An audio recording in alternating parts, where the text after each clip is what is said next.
ลูกหลาเอ้ยไปทำงานกับตั้งใจทำเด้อให้แม่ได้คือต่อเด้อลูกหลาเด้อบาดนี้เด้อมีหยังหลอกเข้าก็ดูถูกคนยากเนาะลูกหลาต้องไปหาเงินหาคำเนาะ แม่อย่าสิคิดหลายรักษาสุขภาพไว้แน่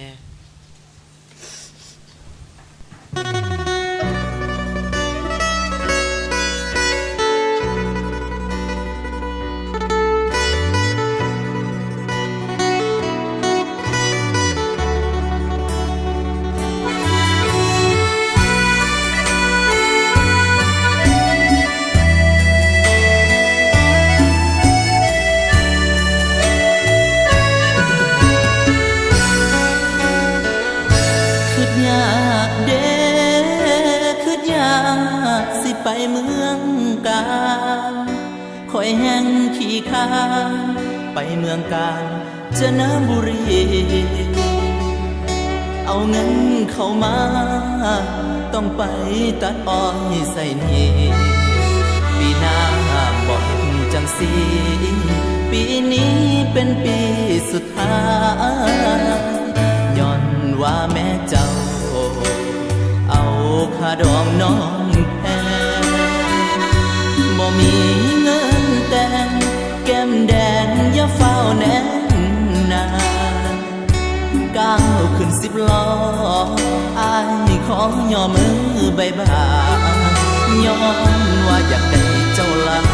สิเป็นสิตายอายก็บ่เงินตาจับตาจำห้องมันห้องนับทั้งหอบทั้งเศร้าเมื่อใดถืออ้อยไฟเผาที่เท่าไงเขาหูดังตึงเงื่อไหลไขย้อยทั้งน้ำตาเลยไหลลื่นคอยบ่ได้ดอกค่าดองจำเบิดคอยบ่ได้คิดก่อนเอาเงินเขาห้องเด้ห้องแดดเดือน3 เดือน4ย้อนว่าเป็นหนี้สงกรานต์นี้คอยบ่ได้เศร้าหาเงินป้าอ้อยพอได้ใส่หนี้บ่พอแต่งสาวป้าอ้อยไปลาไปยังไปสิเศร้าเอาแล้วเงินป้าอ้อย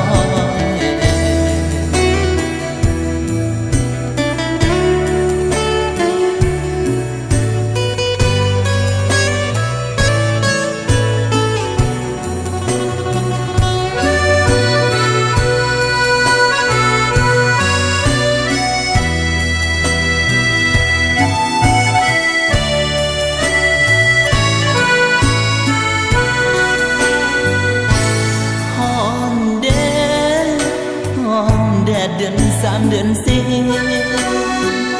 ย้อนว่าเป็นหนี้สงกรานต์นี้คอยบ่ได้เศร้าหาเงินป้าอ้อยพอได้ใส่หนี้บ่พอแต่งสาวป้าอ้อย